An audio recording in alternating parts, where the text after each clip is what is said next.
오늘 말씀은 예레미야 7장 1절부터 10절입니다. 11절입니다. 여호와께로부터 예레미야에게 말씀이 임하니라. 이르시되 너는 여호와의 묻힌 문에 서서 이 말을 선포하여 이르기를 여호와께 예배하러 이 문으로 들어가는 유다 사람들아, 여호와의 말씀을 들으라. 만군의 여호와 이스라엘의 하나님께서 이와 같이 말씀하시되 너희 길과 행위를 바르게 하라. 그리하면 내가 너희로 이곳에 살게 하리라. 너희는 이것이 여호와의 성전이라, 여호와의 성전이라, 여호와의 성전이라 하는 거짓말을 믿지 말라. 너희가 만일 길과 행위를 참으로 바르게 하여 이웃들 사이에 정의를 행하며 이방인과 고아와 과부를 압제하지 아니하며 무죄한 자의 피를 이곳에서 흘리지 아니하며 다른 신들 뒤에 따라 화를 자초하지 아니하면 내가 너희를 이곳에 살게 하리니 곧 너희 조상에게 영원 묵은토록 준 땅이니라. 보라, 너희가 무익한 거짓말을 의존하는도다. 너희가 도둑질하며 살인하며 간음하며 거짓맹세하며 바알에게 분향하며 너희가 알지 못하는 다른 신들을 따르면서 내 이름으로 일컬음을 받은 이 집에 들어와서 내 앞에 서서 말하기를 우리가 구원을 얻었나이다 하느냐. 이는 이 모든 가증한 일을 행하려 함이로다.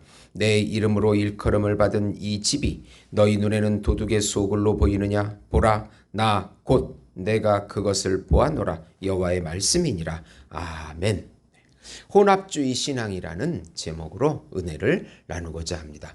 사랑하는 성도 여러분, 우리 한국교회는 지난 50년, 60년간 놀라운 성장을 이루었고 교회 수와 선교사 수와 또 목회자 수를 보면 분명 하나님의 은혜임을 고백하지 않을 수 없습니다. 그러나 코로나 기간을 거치면서 교인의 30%가 예배를 참석하지 않고 감소했으며 또 모든 교회가 위기가 왔다고 그런 말들을 많이 듣는 상황이 되었습니다. 신학교의 위기, 교회의 위기, 또 개인의 위기, 나라의 위기, 물론 4차 혁명 시대이기도 하고 모든 환경들이 불안한 환경이 된 것은 분명한 사실입니다.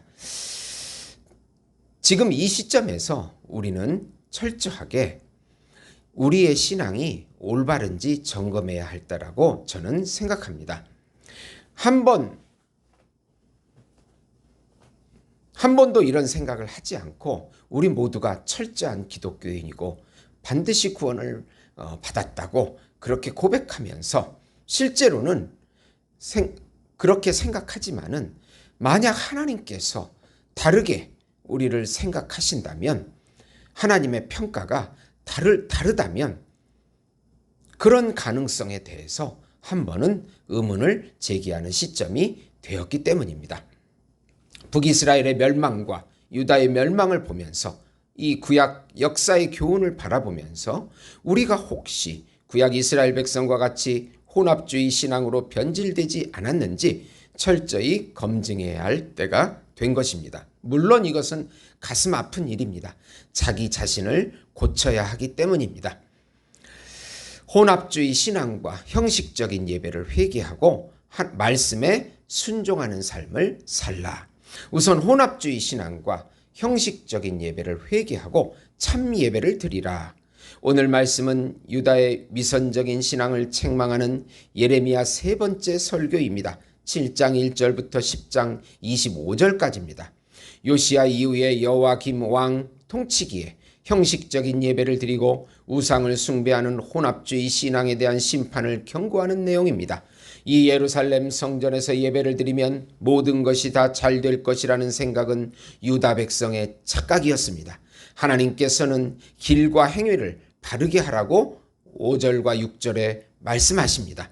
형식적인 예배를 드리면서 도둑질, 살인, 간음, 거짓맹세, 바알에게 분향, 알지 못하는 신을 경배하면서 구원을 얻었다고 착각하지 말라고 10절에 말씀합니다. 처음 성막이 있던 실로도 블레셋에 멸망한 것 같이, 북이스라엘이 아수르에 멸망한 것 같이 예루살렘에서 유다 백성을 쫓아내겠다고 15절에 선포하십니다. 내가 너희 모든 형제 곧 에브라임 온 자손을 쫓아낸 것 같이 내 앞에서 너희를 쫓아내리라 하셨다 할지니라. 우리 삶에서 하나님 말씀에 대한 순종이 이루어지지 않고 종교 행사로 만족하는 신앙의 위험성을 경고하십니다. 올바른 경건의 삶이었는지를 다시 한번 되돌아봐야 합니다. 하나님께서는 우리에게 계시로 말씀하시고 예수와 연합시켜 주시고 또 경건한 삶, 예배의 삶, 참 예배의 삶을 원하시기 때문입니다. 두 번째로 하나님께서 작정하시면 반드시 심판하심을 깊이 알라. 하나님께서 예레미야에게 더 이상 유다를 위하여 기도하지 말라고 하십니다. 더 이상 백성들을 위해서 기도하지 말라는 것은 기도해도 소용이 없다고, 심판이 작정되었다고 하나님께서 마음을 굳히셨다고 선언하시는 것입니다. 하나님께서 유다에게 심판을 작정하셨습니다. 유다 백성이 하늘의 여왕에게 과자를 만들고 다른 신들에게 제사를 드리는 것을 보라고 하십니다. 스스로 우상 숭배에 미쳐서 회개할 수도 없는 부끄러운 상태가 된 것입니다. 19절 보시면 여호와의 말씀이니라 그들이 나를 경노하게 함이냐 자기 얼굴에 부끄러움을 자취함이 아니냐. 하나님의 진노와 분노를 이곳에 부으시겠다고 말씀하십니다. 회개에도 기회를 주실 때 해야 합니다. 회개할 수 없는 영적인 상태가 되면 하나님의 부분 심판이나 전면 심판이 임하게 되는 것입니다. 우리가 혹시 하나님 나라의 겉으로 백성이라고 말은 하면서도 속으로는 우리의 욕심과 탐심과 우상을 숭배하는 혼합주의 신앙이 아니었는지 깊이 다시 한번 반성하고 돌이켜야 합니다. 세 번째로 형식적인 예배보다 하나님의 말씀에 순종하는 삶을 원하시는 하나님의 심정을 묵상하라. 형식적인 제사보다 하나님의 말씀을 듣고 순종해야 하나님의 백성이 되며 복을 누릴 수 있습니다. 그런데 유다 백성은 선지자의 경고의 말을 무시하고 목을 굳게 하고 악을 더 행하고 교훈을 받지 않았다고 말씀합니다. 흰놈의 골짜기에 도배 사당을 세우고 자식을 몰렉신에 드리는 극악한 우상숭배를 했다고 31절에 고발하고 있습니다. 결국 이곳은 죽음의 골짜기가 될 것이라고 선언하십니다. 예루살렘은 백성의 시체가 넘쳐나 동물의 밥이 될 것이며 즐거워하는 소리가 사라질 것이라고 예언합니다.